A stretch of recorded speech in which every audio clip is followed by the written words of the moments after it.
Start kung paano mag-proceed ng online appointment passport.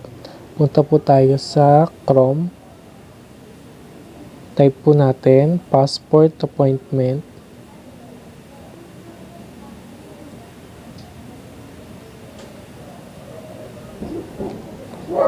Search. Yan, schedule an appointment. Click po natin. Basahin po natin at tunawain natin may yung reminder tsaka terms and condition. Tapos click po natin pag okay na. Start individual appointment pag ikaw lang po.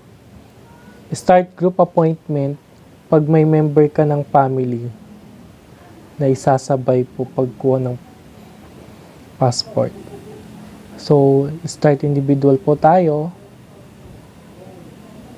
Region niya is Asia Pacific. Country natin which is Philippines. Site po natin, mamimili po tayo. May Robinson, Las Piñas, Magnolia, SM Aura, Mall of Asia, SM North. Since yung mga iba kasi sarado, fully booked. Mostly ang hindi siya fully booked, try natin dito sa Puerto Princesa. Yan. Scroll up lang natin. Basahin po natin may yung mga notice. Confirm natin kung nabasa po na natin tsaka naunawaan. Then next. Yan. May nakikita nyo po sa mga date, may green tsaka red. Yung green po available po siya. Pag red po, fully booked. Try natin sa April 12. May slot po tayo ng 12 noon. Click po natin. And then, may click po natin, I'm not a robot. Then, magbibigay yan sa ng yan, bus. Click daw natin yung mga bus. Then, next. Agree po natin yung mga warning tsaka babala na kung nabasa po na natin. Mag-type tayo ng number. 0921. Tong nilagay ko po dito, ginawa ko lang po to para example. Yan. Nabarro, type natin Nabarro. Kim yung email natin, confirm natin yung email. Last name, lagay tayo, Nabarro. Given name, Kim.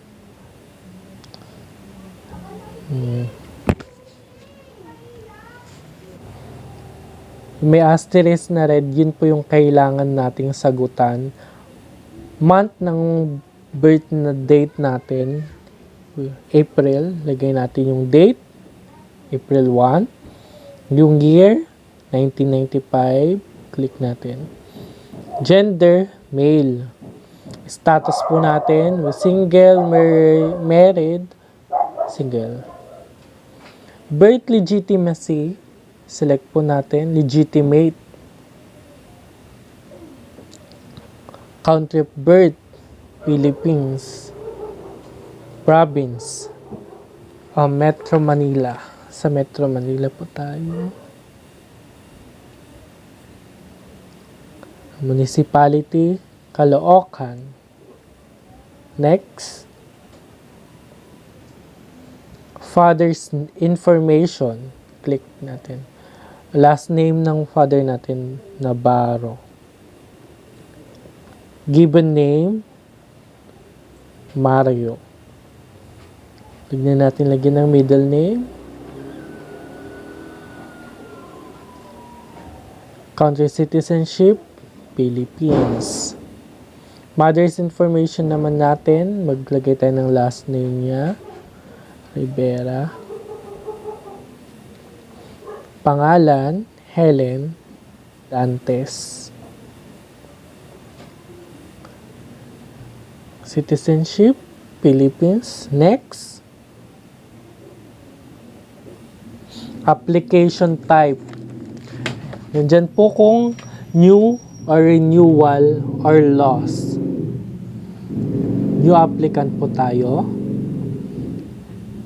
Basis of Philippine citizenship, select po tayo kung birth, election, marriage, naturalization, or A9225 others, sa birth po tayo. Diyan po. So, new applicant po tayo. And emergency contact, lagay na natin yung tatay natin. Mario Navarro.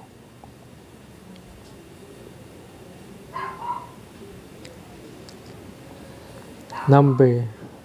Magtaray tayo ng mga number. Lagay po tayo. 1212.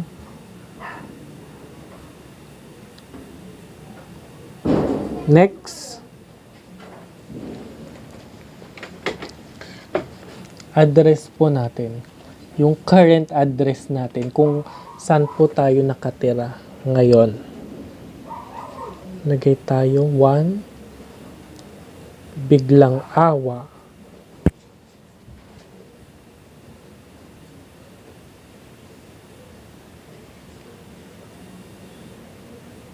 Caloocan City. NCR. Ano bang trabaho natin? Kunwari, factory worker. Office number, optional lang po yan. Ayan. Confirm na po natin yung personal information natin. Number, kung okay na po siya. Email address, last name, given name, birthday po natin, kailangan po talaga tama. Yan po yung importante, dino-double check natin. Email, tsaka yung pangalan natin, tsaka birth date.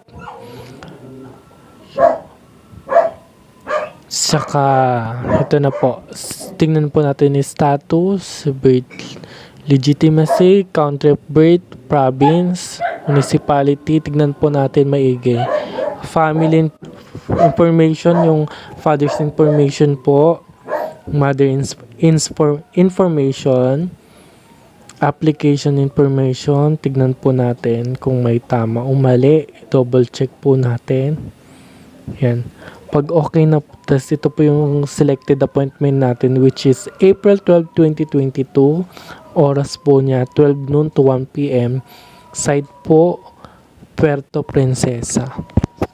Then click po natin I'm not a robot.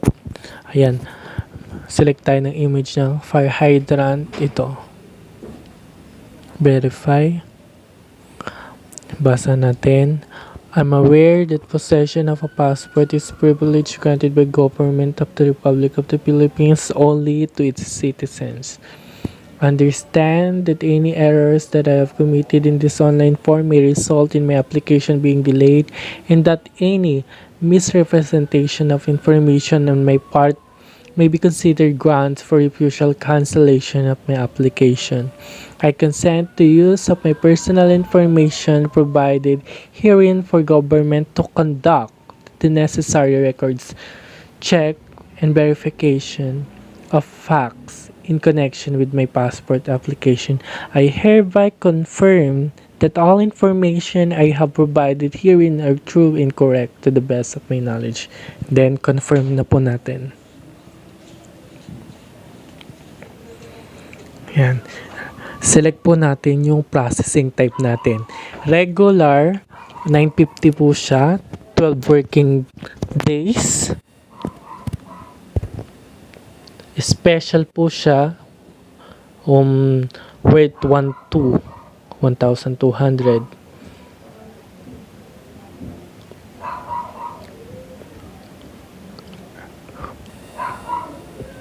Ito 7 to 10 days to. Select po tayo ng payment method natin, over the counter. Kung may credit card naman kayo, credit card. Pay now.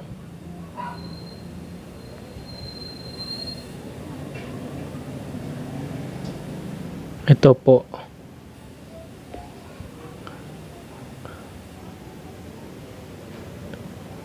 By checking this, I agree that on the date released, authorized representative will pick up my passport at designated.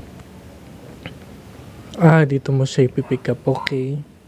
Then, agree. You've chosen mo payment charge convenience fee, 50 pesos to. Then, fees must be settled within 24 hours.